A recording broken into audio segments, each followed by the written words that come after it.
दोस्तों, असम में भारतीय जनता पार्टी की सियासत इन दिनों भूकंप की तरह हिल चुकी है। जिस राज्य को कभी पूर्वोत्तर का गढ़ कहा जाता था, पूर्वोत्तर का गढ़ माना जाता था, अब वहीं से भगवा किला ढहने की आवाजें आने लगी है।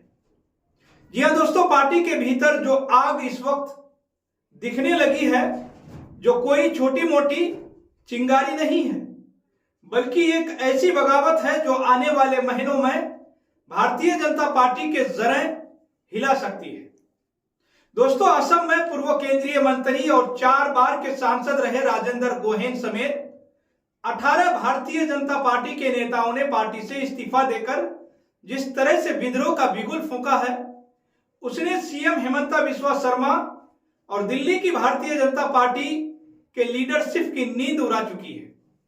दोस्तों, कभी प्रधानमंत्री नरेंद्र मोदी और गृह मंत्री अमित शाह की टीम असम को अपनी सबसे बड़ी उपलब्धि बताती थी, लेकिन अब वही राज्य भारतीय जनता पार्टी के लिए सबसे बड़ा इस वक्त सिर दर्द बन चुका है। दरअसल दोस्तों, हेमंता बिस्वा शर्मा के आने के बाद से ही पार्टी में पुराने और नए नेताओं के बीच टकराव शुरू हो गया था। जो लोग बरसों से पार्टी के साथ जुड़े थे, वे अब खुद को दरकिनार और अपमानित महसूस करने लगे हैं। दोस्तों, राजेंद्र गोहेन जैसे नेता जो अटल बिहारी वाजपेयी और लाल कृष्ण आडवाणी युग के समय से भारतीय जनता पार्टी से जुड़े थे, आज खुलेआम वो कह रहे हैं कि ये पार्टी अब असमीय हितों की दुश्मन बन चुकी है। उन्होंने साफ ये कहा है कि भारतीय जनता पार्टी ने असम के स्थानीय समुदायों से किए वादे पूरे नहीं किए, बल्कि बाहरी लोगों को बसाने का रास्ता खोला। असल में दोस्तों, भारतीय जनता पार्टी की पूर्वोत्तर रणनीति अब उसी के गले की फांस जो है बन गई है। दोस्तों, हेमंता बिस्वा शर्मा के ध्रुवीकरण वाले बयानों, मियां राजनीति और हिंदू मुस्लिम विभाजन ने जनता में असंतोष की आग भड़का चुकी है। जनता को विकास और रोजगार चाहिए था, लेकिन दोस्तों सरकार ने उन्हें नफरत और झूठे वादे दिए। नतीजा यह हुआ कि पिछले बोडोलैंड टेरिटोरियल काउंसिल चुनाव में भारतीय जनता पार्टी का सफाया हो गया। 40 सीटों में से महज सिर्फ 5 सीटें ही ला पाई अपने खाते में। यह हार सीधे तौर पर जनता के आक्रोश का नतीजा थी। गुवाहाटी से लेकर तिनसुकिया तक लोग मशाल लेकर सड़कों पर उतरे और प्रधानमंत्री नरेंद्र मोदी की सरकार को याद दिलाया कि उन्होंने जो वादे किए थे वो अब तक अधूरे रह चुके हैं। दोस्तों, 6 स्वदेशी समुदायों को अनुसूचित जनजाति का दर्जा देने का वादा आज भी धूल फेंक रहा है।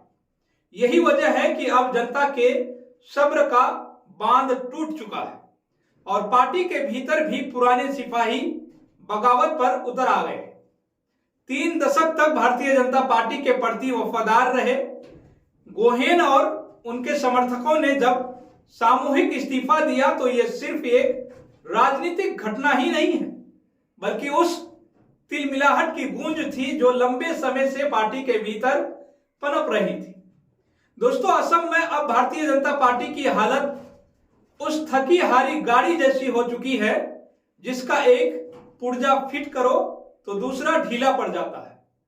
दिल्ली में बैठे नेताओं को लग रहा था कि हेमंता बिस्वा शर्मा के दम पर पूरा पूर्वोत्तर नियंत्रण में रहेगा, लेकिन अब यह स्पष्ट है कि असम में भारतीय जनता पार्टी की पकड़ इस वक्त ढीली पड़ती हुई नजर आ रही है और बाकी राज्यों में भी असर पड़ेगा इसका। सवाल यह है कि क्या प्रधानमंत्री नरेंद्र मोदी और गृह मंत्री अमित शाह की जोड़ी अब इस विद्रोह की आग को बुझा पाएगी? क्या हेमंता बिस्वा शर्मा का जादू अब फीका पड़ चुका है? दोस्तों, असम की राजनीति में जो बदलाव शुरू हुआ है, जो बदलाव देखने को मिल रहा है, वो केवल एक राज्य का ही नहीं है, बल्कि भारतीय जनता पार्टी के पूर्वोत्तर सपने के टूटने का यह संकेत है। जनता अब जाति धर्म से ऊपर उठकर जवाब मांग रही है और पार्टी के पुराने नेता सम्मान।